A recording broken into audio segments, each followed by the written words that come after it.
Hi everyone, welcome back. It's great to be able to do a video tonight. I think it's the second one in a week, so that's really exciting. Yippee! As you notice, I've changed my hair color. It looks kind of red, but it's actually purple. I did that today. I'm so excited. I think it looks pretty good. Um, I've got a lot of stuff going on in the next few weeks. I'm really excited. Let's see, let's check my calendar for sure. Um, I have, I have 5 days until my prom. Yippee! I'm so excited. My dress is gorgeous and I'm gonna look absolutely beautiful. Austin and I have plans for that night to go to the movies and stuff. I have 30 days until my last day of school, 22 weekdays, and I have 39 days until my graduation and 82 days until my 18th birthday. Whoop, whoop, whoop. Adult life. Um, I've got so much on my mind, and I just think this would be a great time to let it all out.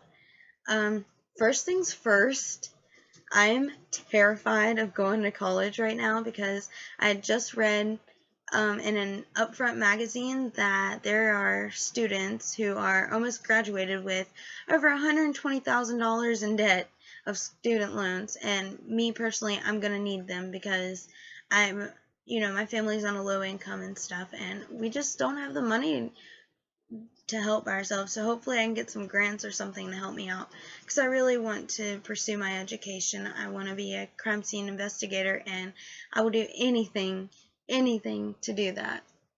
But I've talked to some people and they're gonna help me out and stuff like that. So hopefully all of this anxiety will go away.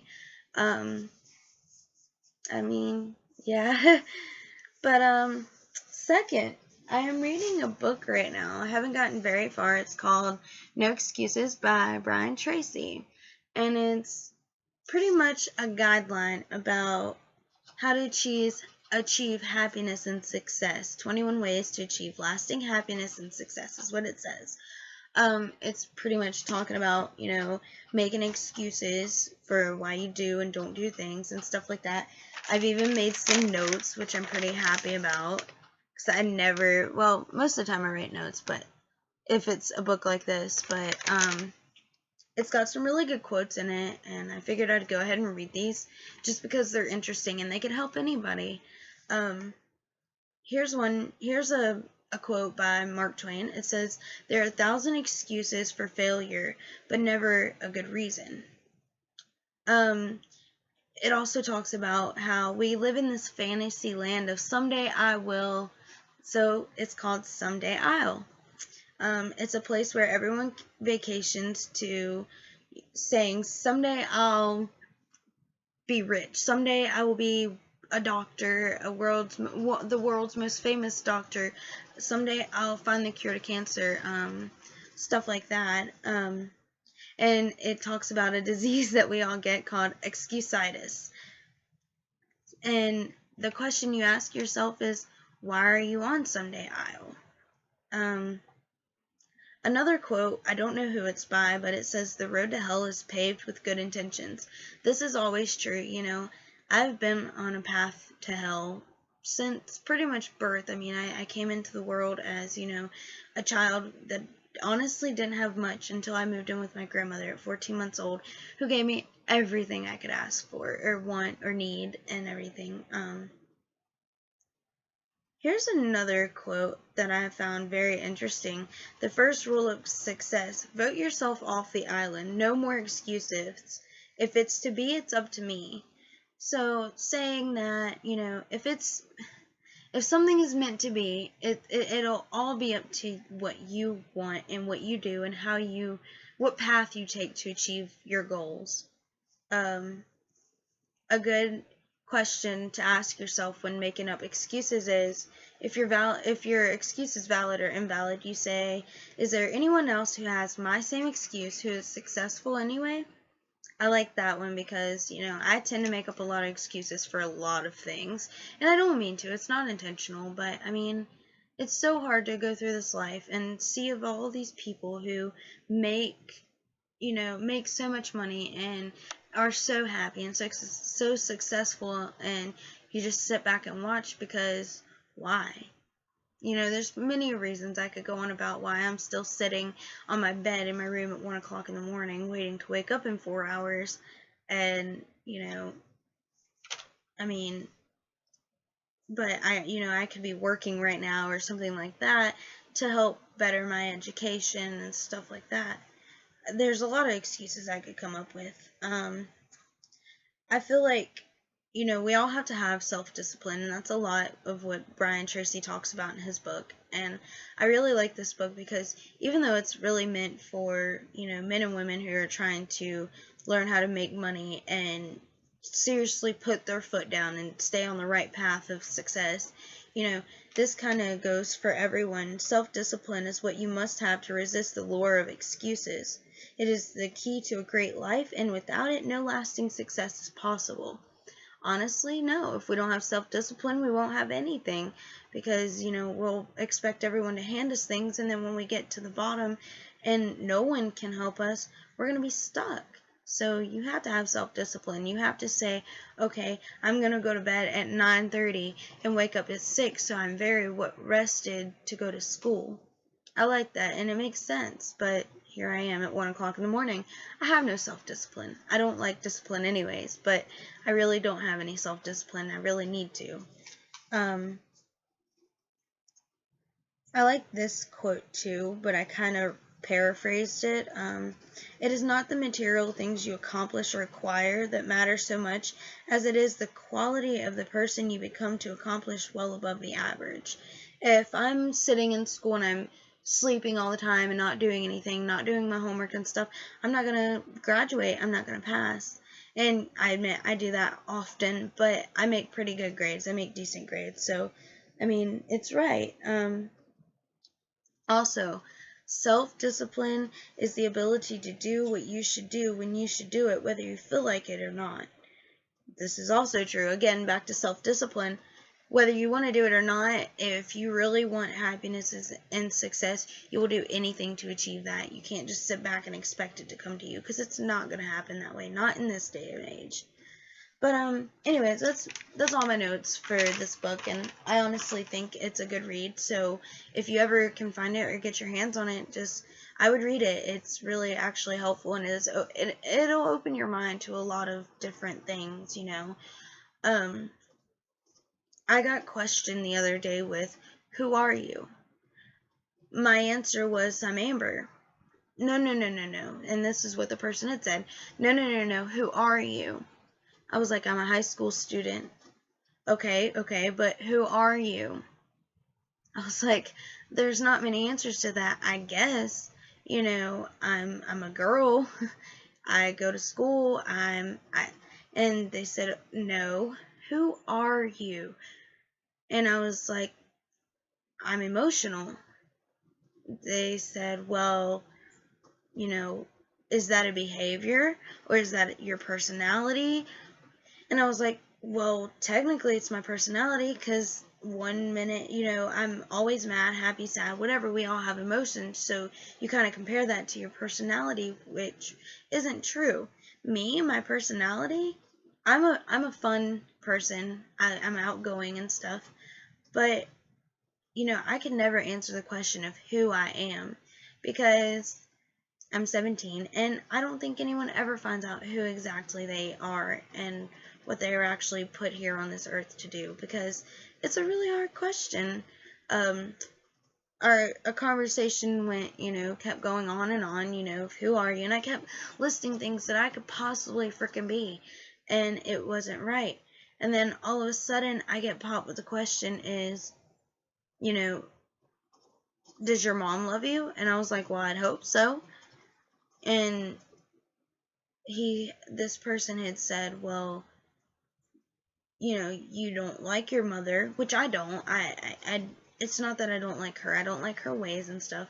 But he had hit me with the question of, if your mama loved you, how can all these mothers go out here and hurt their children, and stuff like that. And I was like, just because, someone doesn't just because someone hurts someone else doesn't mean they don't love them, or a mother hurts their child doesn't mean that she doesn't love her child.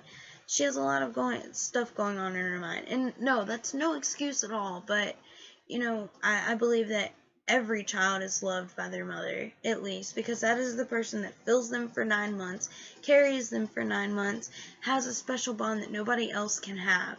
That baby is inside of her, and the things that the mother does will affect the baby in good or bad ways. But I mean, I don't think that a mother just says, I hate you, I'm going to kill you. I don't think it's like that. I don't think that a mother is like, I hate you and that's why I beat you.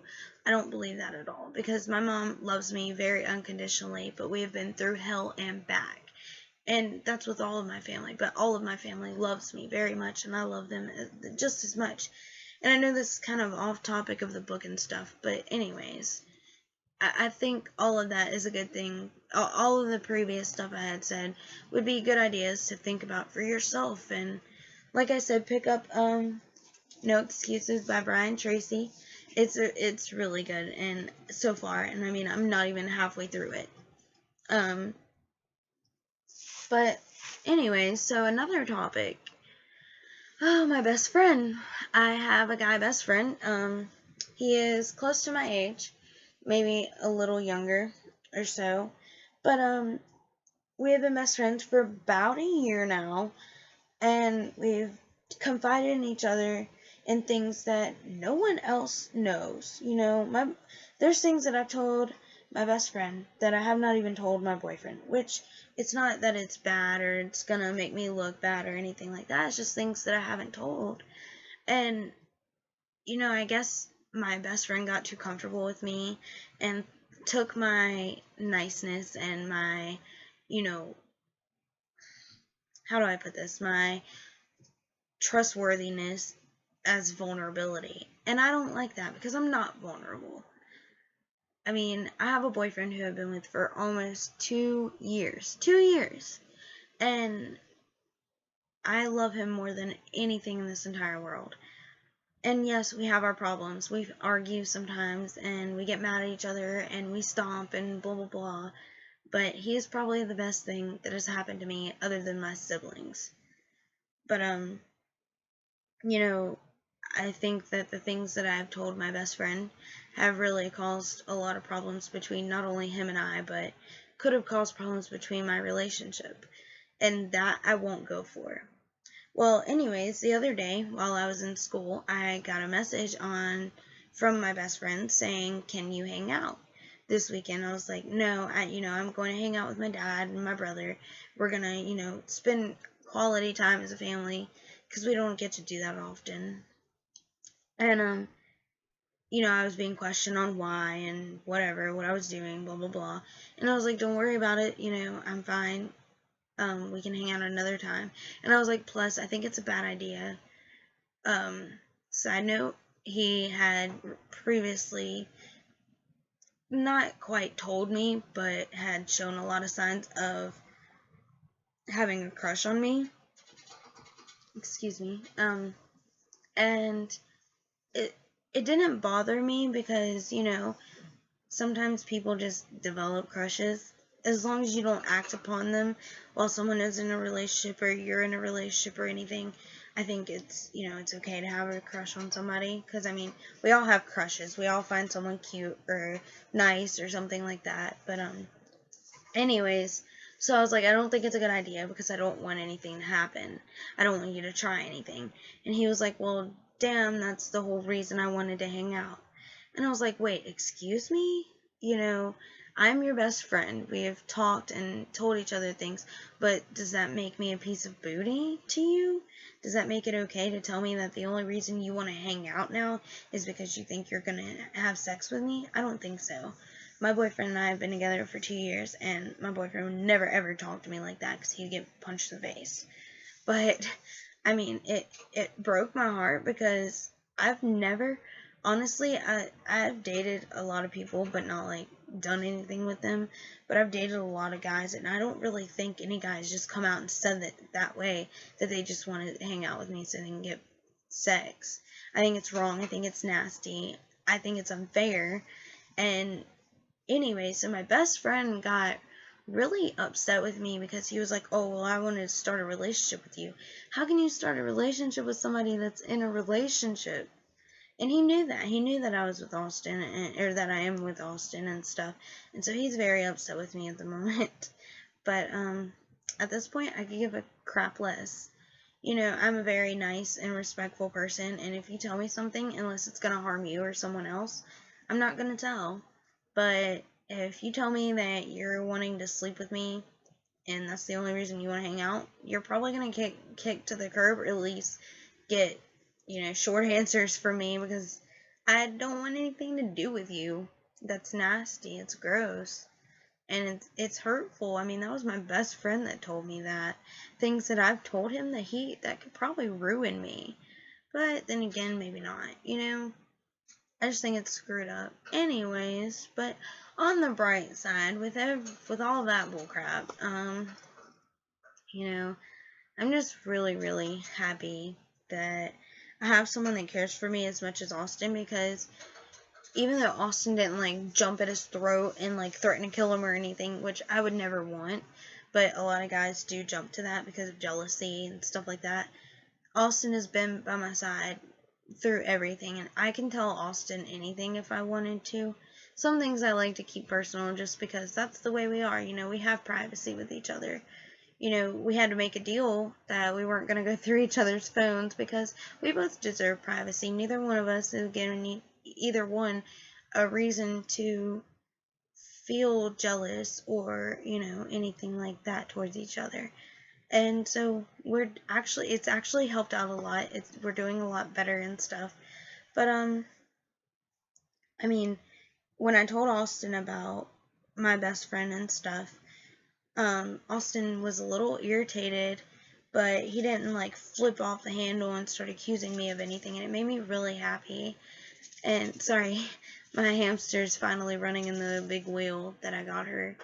But anyways, ADHD, or ADD, but, you know, I just think it's ridiculous. But, yeah.